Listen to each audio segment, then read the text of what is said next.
Hi everyone, this is Gavin from Gavin's Gadgets. Hope you guys are keeping well. Welcome back everyone. Anyone new here, I review a lot of audio gear, headphones and such like. I also look at the smartphone cameras and give those a good test, and any other sort of piece of tech that I quite like. If you want to catch me on socials, I'm Gavin's Gadgets on Twitter and also Instagram. If you can subscribe, absolutely fantastic, that'd be great.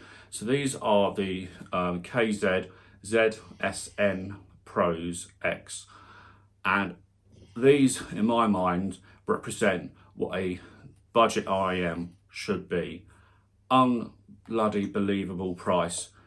I got them at £18. They're often reduced at that figure. If you pay 20, £2 more, 22, so what? They are fantastic. So I'm going to talk more about them. So let's take a close look at the KZ ZSN Pro X, which cost me about £18, and I've seen them for 18, 20, slightly over 20. It says here on the specifications that they weigh 27 grams. They are frequency response of 7 to 40,000 hertz. The impedance is 25 ohms. They are very, very sensitive at 112 dB. And I'll talk more about that. Might talk about sound quality. So, not to expect an awful lot. In the box, I've taken the earphones out because I've been listening to them and reviewing them. But literally, all you get in the box are these different size buds here. So if you open these up, you can see you just have different sizes. There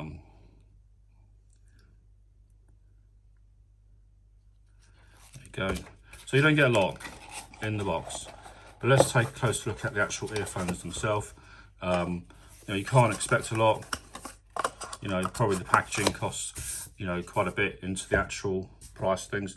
But let's take a look at the earphones themselves. So you're going to expect to have a high percentage of plastic. Cables, not too bad. It's obviously quite thin, but that is it's very plasticky. Yeah, does the job.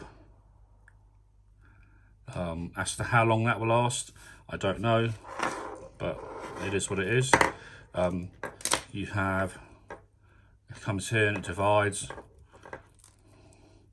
and like all wired headphones, they get knotted. So if you take a look at this, the cable is removable. So that is the good part, that despite the cost, if the cable does break, you can actually get a replacement cable or upgrade it. Personally, because you're trying to get these at a low price, I wouldn't upgrade them. If I take this off, you can see you get the little filter in there. That is it. Comfort wise, yeah, pretty comfortable, but I'm going to talk about how they sound if you use something like the ISD Diablo, or if you use the THX, or you just use something more of a basic Apple's dongle or Google's dongle DAC, or if we get a free one in the box for your phone, or just plug this into your computer. What do these actually sound like? Let's just talk more about that and talk about the sound quality. So here you can see they fit really nicely on the ears, so I just put one in to show you. They go in and they go around like so, and yeah, fantastic, nice and comfy.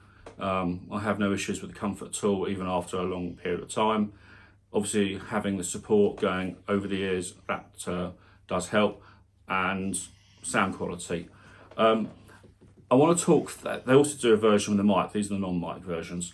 But I want to talk about sound quality.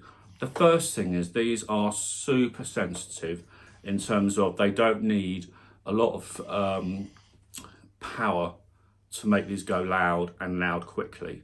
So I used the £9 Apple dongle, which is the Lightning to 3.5 on my iPhone. These things blew my ears out because I just had the volume just that little bit too loud. So with these, when you first put them in, turn your volume all the way down, and then slowly take them up. They have a huge V-shaped sound. They're very punchy, they're very dynamic, they're very bright. The treble's very bright, the mid-range feels quite bright and forward. very energetic, but for £18 you're getting a lot of sound quality for 18, 19, £20. Say very deep bass, but don't fool yourself. I connected them to the £900 i5 DSD Diablo, and when connected to that showed up all the weaknesses of these.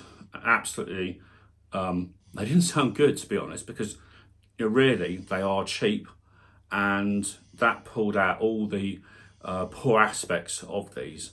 But when you're just connecting it to a range of devices, you don't need any amp with these at all. They can drive off most dongles or DACs, any Bluetooth adapters. These will work really well. And for that, and actually the cable's not too bad. It is cheap, it is light, but it is replaceable. I think it's a steal, I really do. As I say, the one thing you've got to like is you've got to like a V-shaped sound. There's a lot of bass. It does go deep on the bass as well. The soundstage isn't too bad either. These were the songs that I used. I use these in all my audio and headphone reviews, and it accomplished those with great strides. If you did spend more, if you went to sort of £60 to 100, that sort of, and in particular, some of the Theo FD1, I think it is, or FD5, I can't remember which one is around £60.